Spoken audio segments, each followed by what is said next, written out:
Start off at the IL game page, click on the Badorkby group, go to affiliates, then find the orange icon Badorkby Speedrunning group and join the community. You'll be given a speedrunner's rank, and this means you unlock the speedrun mode in the game. Make sure you have a blocky avatar like this so you can properly walk around on the terrain. However, some speedruns also require you to have a taller avatar because that makes climbing terrain much easier. If you want to easily get this tall avatar yourself without having to create it yourself, go to the game catalog avatar creator, and then once you joined, go to the left to outfit loader, and then type in any username of a good speedrunner. For example, you can type in my name, and you can find my tall avatar. You can just click it, it'll be completely copied. Go to the Roblox icon, save to Roblox, click save as new Roblox outfit. Make sure you have everything. It'll say buy all right here, but everything is free, so don't worry. Click new outfit, and then click yes, give it a name. And now you have it on your avatar list. Once you start up a run with speedrun mode enabled, you will find 2 drinks under the ship. The drink does 2 very important things. It helps you regain stamina and it makes you run much faster. You can toggle sprinting by pressing Ctrl or Shift depending on your settings. You want to make sure that while you're speedrunning, you're basically only sprinting when you have the boost, and you only drink when your run is completely depleted. You may also have noticed speedrunners hold jump for basically the entirety of their speedrun. This is because any terrain that isn't exactly flat will slow you down. In runs involving a squid scooter, such as Truth or Classic Endings, just using it in the water is pretty slow. Instead, stay at the surface, hold W in space, and try to look straight with a very slight angle downwards. This is the fastest way around the island. Squid scooters can also be used on land to go faster. When at the height of your jump, you can quickly equip and unequip a squid scooter to get a forward boost. You can do this roughly every 4 full jumps to save a lot of time.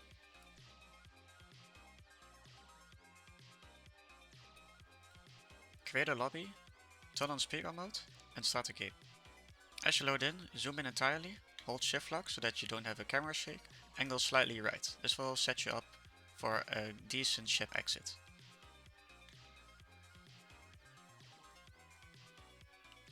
Once you see the menu on the top left appear, hold W and then press Ctrl to sprint. Go down the ship, grab one of the drinks, this one is the fastest, and immediately drink it. Once your stamina bar is full, hold Ctrl to sprint, and let go roughly when it's near the exclamation mark. Keep running this way until you're roughly near this terrain. Then jump up, and jump up here again.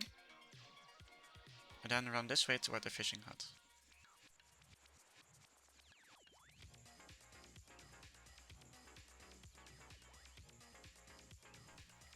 Once you're at the fishing hut, hold out your drink. This will extend your arm. Walk past this window here, and then grab the steering wheel through the wall. Then also take the climbing tool and run this way toward this side of the terrain. You will see that we are going to jump on this rock right here. So hold your climbing tool out, jump on this rock, and then keep climbing up. Now angle yourself towards the left side of this warehouse, keep sprinting and then drink again. You're going to go past all of these bushes to not get slowed at all. You can keep holding your climbing tool out if you want. Get the propeller here. And then run out of the window while holding out your climbing tool to climb over this wall. Now keep walking roughly this way toward the plane shed. And as you're doing this, you can drop your climbing tool using backspace.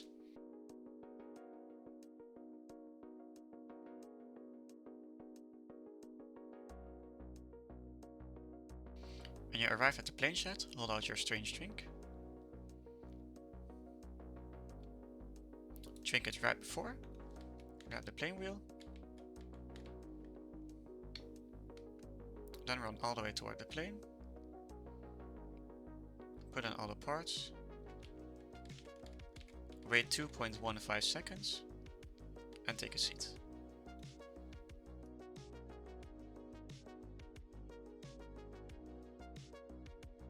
Here are a couple of tips to keep in mind while you're speedrunning. When you're learning a run, you should first practice the route a couple of times without caring about your speed. This will make sure your pathing and understanding of the run is good before going for a solid time. Speaking about pathing, you should always aim to walk to your objective as straight as possible. You have to keep in mind that the island is huge, and walking straight from point A to point B is the fastest way to get to your destination. Sometimes, you may have to take detours because of the terrain. Make sure you deviate from the straight line as little as possible. If you're still unfamiliar with the category, it may be good to do no reset runs. No resets are speedruns where you continue a run until the end, regardless of what happens in the run. Along with keeping a good speedrunner's mentality, this also prepares you for any bad cases that may show up during your speedrun. Next, it is very important that you watch other speedruns. Learning from others is the best way to understand how to perform a section the fastest way and why it is the fastest. Make sure you have done this at least once before you start speedrunning a category, and continue actively doing so as you're speedrunning. Lastly, you should stay creative. Isle is a massive game with tons of items and tons of RNG.